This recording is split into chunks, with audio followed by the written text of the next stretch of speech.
10 மணி bus வேற வந்துருவான். அந்த ஆச்சி கிளம்பி இருக்கு சொன்னீங்களா என்ன? ஏட்டி அவளை கூட்டு போயிருவோம் டி. அவ வீட்ல தானே லோன் வாங்கியிருக்காவோ, நம்ம போறதுக்கு அவளை கூட்டு போனா கொஞ்சம் விவரம் தெரியுமலான்னு பார்த்தேன். கூப்பிடுங்க ஆச்சி. அப்புறம் 10 மணிக்கு பஸ் போயிட்டோன்னா அப்புறம் 11:30க்கு தான் வருவான். ஆட்டோ பிடிச்சா வேஸ்டா 150 ரூபா கேட்பான். கூப்பிடுங்க அந்த ஆச்சி சீக்கிரம் கிளம்பும். எலி ஏட்டி எலி ஏட்டி கட்டையில போறவள ஏட்டி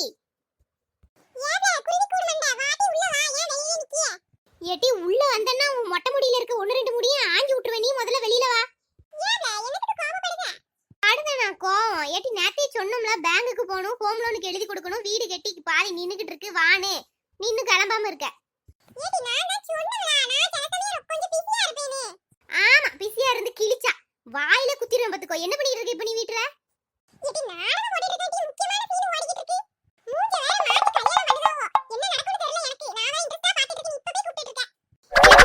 ஏட்டி நீலாம்பரி அந்த சைடு இந்த பெரிய ஒரு கட்டை கிடந்தது பாரு. எடிவ மண்டைய பொளக்கட்டும்.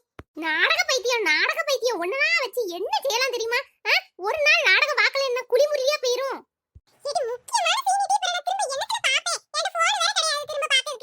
இவ லாய்க்கப்பட மாட்டாட்டி அவ கட்டை எடிவ மண்டைய உடைக்கும். எனக்கு ஒரு ஃப்ரெண்ட் இல்லைன்னா ஒன்னும் குறைஞ்சு போயிடாது.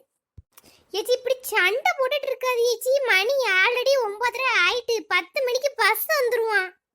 இவன் ஒருத்தி பஸ் புழு புழுண்டிட்டு இருக்க. ஏட்டி ஃப்ரீ பஸ் தானே கடந்து கிடக்கு. நான் ஆட்டோக்கு 150 ரூபா தாரேன், ஆட்டோல போவோம்.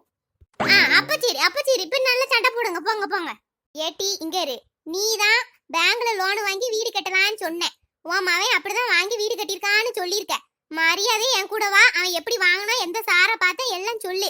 உன்னைய பார்த்தா கொஞ்சம் எங்களை அலைய வைக்காம தருவாவோ. ஆல்ரெடி நீங்க வாங்கிருக்கிய, அதான் உன்னை கேட்டுட்டு இருக்கேன். வா போவோம், கிளம்பு.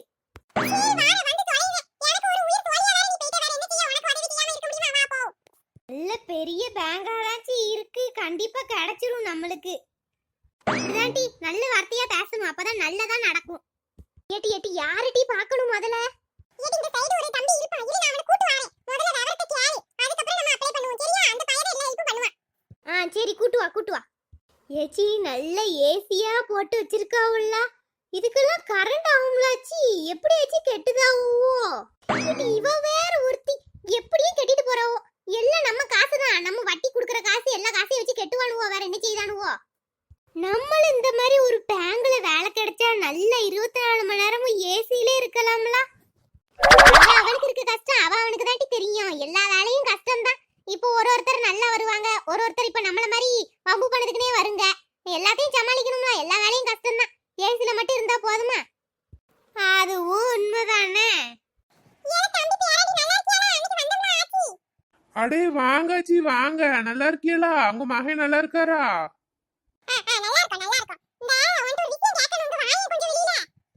சொல்லுங்க ஆச்சி. இவனை யாரு உங்க கூடயே வந்திருக்காவோ?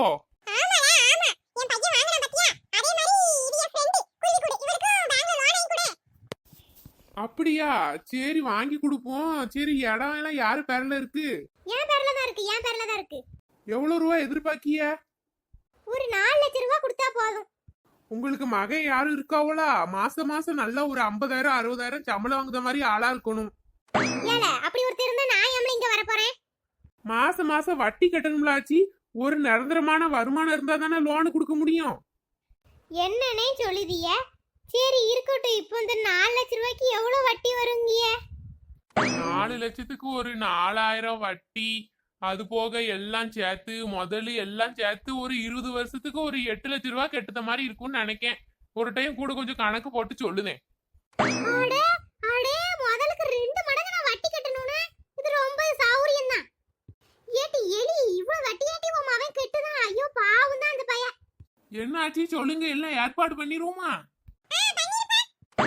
பண்ணிருப்பா. இவன் வட்டி கட்டுவா மாசம். கிறுக்கி என எங்க கொண்டு வந்து கோத்தோட தெரிஞ்சா இவா? ஒண்ணும் தேவையில்ல.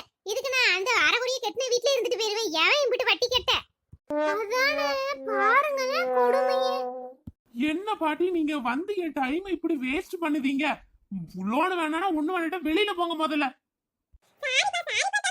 ஏடி ஆண்டவே கெஞ்சி கிடக்க. நம்மள லோன் வாங்க போறது இல்ல. வா போ. சரி போங்க. நான் குறை காலத்தை இந்த வீட்ல இருந்து கழிச்சிட்டு போயிருவேன்ப்பா. நல்ல வேலைப்பா. இவ சரியான வம்புல எல்லாம் என்ன மாட்டி விட தெரிஞ்சா.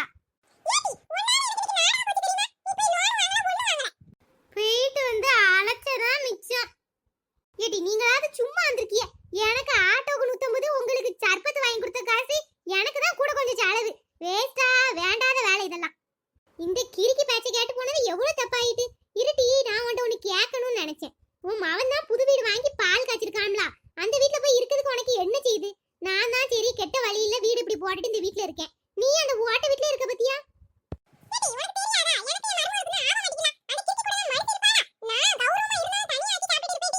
அப்ப தேவதான் உனக்கு அகம்பாத்து கடை தனியா. ஒன்னால பாவம் உன் புருஷனும் வீட்டுக்காரரும் சேர்ந்து கஷ்டப்படுதாரு.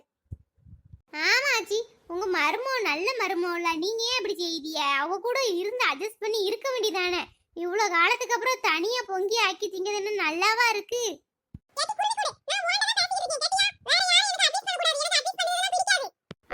அப்பா, உங்களுக்கு அட்வைஸ் பண்ணதான் எனக்கு ஆசை பாரு. அனுபவிங்க, நீங்க தனியா கடந்து அனுபவிங்க, அப்பதான் உங்களுக்கு தெரியும். யாச்சி, நான் வாரேன், வீட்டுக்கு போயிட்டு வாரேன். இதுக்கு பேங்குக்கு அலைஞ்சதுக்கு அந்த லட்டு கூடயாவது போயிருக்கலாம். நான் மட்டும் என்னட்டி கனவாட்டி கண்ட இப்படி ஆகும்னு. சரி, ஆண்டவன் நம்மளுக்கு ஏதாவது ஒரு வழியை விடுவான். சரிடி, நீ போ. போ நாடக பைத்தியம் போ. இந்த மொட்டைக்கு கொஞ்ச நெஞ்சாகும் பாரு இல்லப்பா. மருமாவை கூட அட்ஜஸ்ட் பண்ணி இருக்காம ரொம்பதான் வீம்பு பிடிச்சிட்டு அலைதா. ஐயோ பாவம், அந்த லட்டுக்குள்ள ஒத்தையில என்ன சமாளிக்கும்.